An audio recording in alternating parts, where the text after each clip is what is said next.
বন্ধুরা, প্রায় 10 দিন হয়ে গেল শেখ শাহজাহান এখনো পর্যন্ত নিখোঁজ। এইদিকে আপনারা দেখতে পাচ্ছেন সোশ্যাল মিডিয়াতে শুভেন্দু অধিকারীর সঙ্গে ফটো ঘোরাফেরা করছে। কি সম্পর্ক ছিল? অ্যাকচুয়ালি শুভেন্দু অধিকারী যখন টিএমসিতে ছিলেন, অ্যাকচুয়ালি বাম নেতারা বারবার একই কথা বলছেন, শুভেন্দু অধিকারী সব কিছু জানে, কোথায় কি ঘটেছে। কারণ যেসব দুর্নীতি এখন হচ্ছে দেখতে পাচ্ছেন, বাম নেতারা বলছেন ওতপ্রোতভাবে যুক্ত ছিল শুভেন্দু অধিকারী। শুভেন্দু অধিকারী এই কারণেই সব জানেন। শুভেন্দু অধিকারীকে জেরা করা উচিত। ওই নারদা কাণ্ডে টাকা নিয়েছিল, কি হলো? উত্তর কোথায় এর? কোথায় ইডি সিবিআই? কেন তদন্ত হচ্ছে না? বিজেপিতে গিয়ে গা ঢাকা দিলে বেঁচে গেলে তো আর হবে না। আর আপনারা যদি দেখেন বিজেপির মধ্যেই গোষ্ঠীদ্বন্দ্ব। অনুপম হাজরা উনি বলছেন যেই বাম শূন্য, তাহলে তাদের ব্রিগেডে এত লোক হয় কি করে? অনুপম হাজরাকে কোণঠাসা করে দিয়েছে দল। আর অন্যদিকে যদি দেখেন, মানুষ বুঝতে পেরে গিয়েছে, যার ফলে দেখবেন বিভিন্ন জেলা থেকে বামে যোগদানের হিড়িক বেড়ে চলেছে। আপনারা যদি দেখেন বসিরহাট লোকসভা কেন্দ্র থেকে হাজারে হাজারে মানুষ জয়েন করেছে সিপিআইএম এ। আপনারা যদি দেখেন পূর্ব বর্ধমান থেকে হাজারে হাজারে মানুষ জয়েন করেছে। আপনারা যদি দেখেন পূর্ব বর্ধমান থেকে, হুগলি থেকে, মুর্শিদাবাদ থেকে, মালদা থেকে, নদিয়া জেলা থেকে, সব জায়গা থেকে বামে যোগদান করছে। কেউ ডিওয়াইএফআই এ যোগদান করছে, কেউ এসএফআই এ যোগদান করছে, কেউ সিপিআইএম এ যোগদান করছে। একবার ভাবুন, মানুষ কেন বামমুখী হচ্ছে? বামমুখী আন্দোলন ঘনীভূত হচ্ছে। মানুষ বুঝে গিয়েছে এই বামই একমাত্র বিকল্প। বাংলাকে যদি এই কাদা থেকে উদ্ধার করতে হয়, এই বাম ছাড়া আর অন্য কোনো দল পারবে না। ওই দুটো দল একের অপরের পরিপূরক। আপনারা জানেন বামফ্রন্টের চেয়ারম্যান বিমান বসু কি বলেছেন? সিঙ্গুরে যে কারখানা হয়নি, দক্ষিণপন্থী দলগুলো দায়ী। মানে বিজেপি, টিএমসি, মানে বুঝতেই তো পাচ্ছেন কি আছে ওদের মধ্যে কানেকশন, যেটা শোনা যাচ্ছে। বাম নেতারাও যেটা বলছে, জানি না কতটা কানেকশন রয়েছে। তবে দেখুন, সত্যিই তো শোল মাছ কেন ধরা পড়ছে না? শুভেন্দু কেন টিএমসি ছেড়ে বিজেপিতে যোগদান করলো? আপনারা জানেন সুজন চক্রবর্তী কি বলেছেন? সুজন চক্রবর্তী বলেছেন টিএমসির শুভেন্দু এখন বিজেপির শুভেন্দু হয়ে গিয়েছে। বন্ধুরা, ব্যারাকপুরে আপনারা দেখলেন সমবায় সমিতি নির্বাচনে বামেদের জয়লাভ। মানে বামেদের যেসব সংগঠন রয়েছে, বাম সাপোর্টেড সংগঠন রয়েছে, বামেরা জয়লাভ করছে।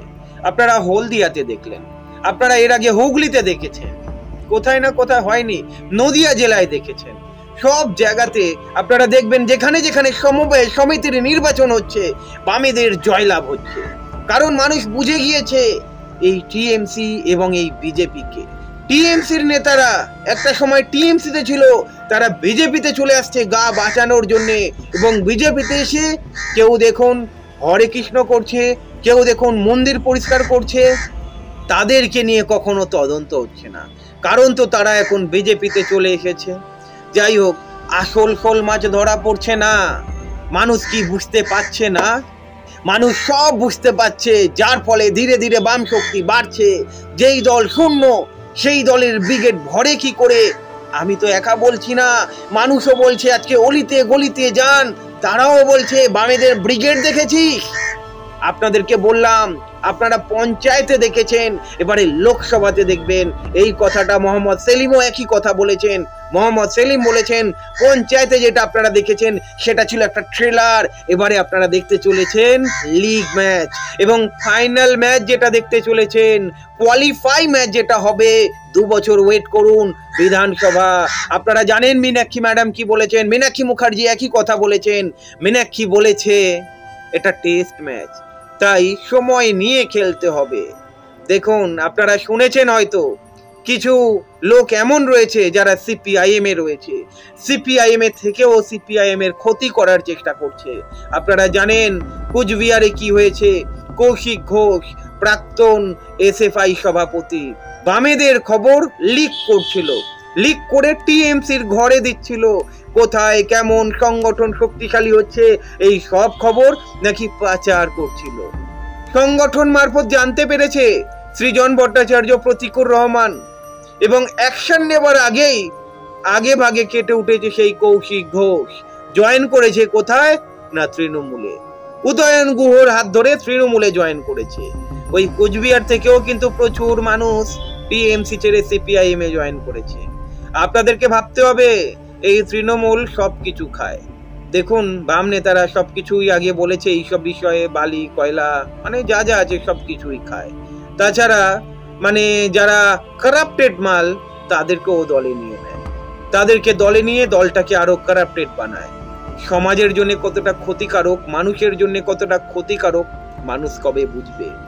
দেখুন, যতটা খবর আমার কাছে রয়েছে, আপনারা হয়তো নিশ্চয়ই শুনেছেন, বিগত 3 মাসের মধ্যে শুধু বসিরহাট লোকসভা কেন্দ্র থেকেই 5,000-এর ওপরে মানুষ সিপিআইএম এ যোগদান করেছে, বামে যোগদান করেছে। নদিয়া জেলা থেকে বিগত 2 মাসের মধ্যে 2,000-এর বেশি মানুষ সিপিআইএম এ জয়েন করেছে, বামে জয়েন করেছে। আপনারা যদি দেখেন, কাকদ্বীপ থেকে 450-র বেশি গ্রামবাসী সিপিআইএম এ জয়েন করেছে, বামে জয়েন করেছে। আপনারা যদি দেখেন, পূর্ব মেদিনীপুর থেকে বামে জয়েন করছে, হলদিয়া থেকে বামে জয়েন করছে, হুগলি থেকে বামে জয়েন করছে। আপনারা জানেন, এই হুগলিতেও কিন্তু এসএফআই এর শক্ত ঘাঁটি রয়েছে। আপনারা জানেন, বসিরহাটেও কিন্তু এসএফআই শক্ত ঘাঁটি তৈরি করে নিয়েছে। তাই এসএফআই বাম যদি একসঙ্গে জোট বাঁধে, আর আপনারা জানেন এটার সম্ভাবনা প্রবল, তাহলে বুঝতেই পাচ্ছেন বসিরহাট লোকসভা কেন্দ্র এবং হুগলি লোকসভা কেন্দ্র কার দখলে যেতে পারে, কোন জোটের কাছে আসতে পারে। এই যে আপনারা জানেন না, ডায়মন্ড হারবার অভিষেক ব্যানার্জি কেন উঠে পড়ে লেগেছে, 1000 টাকা করে আবার নাকি দেওয়ার ঘোষণা করেছে। কেন করছে? পুরো পশ্চিমবঙ্গবাসীকে কেন দিতে পারছে না? এই টাকা কোথা দিয়ে আসছে? প্রশ্ন উঠবে না? প্রশ্ন ওঠা উচিত, সাধারণ মানুষকে বোঝা উচিত। ভয় পেয়ে গিয়েছে অভিষেক ব্যানার্জি, যার ফলে ওই কেন্দ্রে পড়ে রয়েছে। যদি জিততে পারে, এমপি পদ যদি ধরে রাখতে পারে, যার ফলেই পড়ে রয়েছে।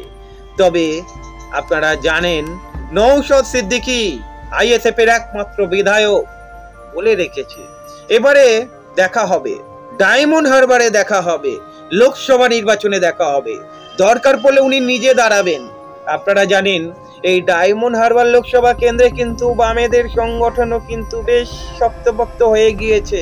আর অন্যদিকে যদি দেখেন, ভাইজান বলতে ওই দিকের লোকেরা নওশাদ সিদ্দিকীকে ভালোই জানে, এবং নওশাদ সিদ্দিকীর জনপ্রিয়তা কতটা রয়েছে আমার মনে হয় খুলে আপনাদেরকে বলতে হবে না। তাই যতই মানুষকে ঘোল খাওয়ানোর চেষ্টা করুক, ভুল বোঝানোর চেষ্টা করুক, এইসব ভুল কথা, বামেরা শূন্য যাবে, আইএসএফ শূন্য যাবে, মানুষকে ভুল বোঝানোর চেষ্টা। আপনারা নিশ্চয়ই জানেন, হুগলি লোকসভা কেন্দ্রে বামেদের শক্তি কতটা বেড়েছে। আপনারা জানেন, আইএসএফ এর শক্তি কিন্তু ওখানে রয়েছে। আপনারা জানেন, বসিরহাট লোকসভা কেন্দ্রে বামেদের শক্তি রয়েছে, আইএসএফ এর শক্তি বেড়ে গিয়েছে। এবারে কিন্তু দেখা হবে বসিরহাট লোকসভা কেন্দ্র, হুগলি লোকসভা কেন্দ্র, এই সব লোকসভা কেন্দ্র আপনারা দেখে নেবেন, জোরদার টক্কর হবে।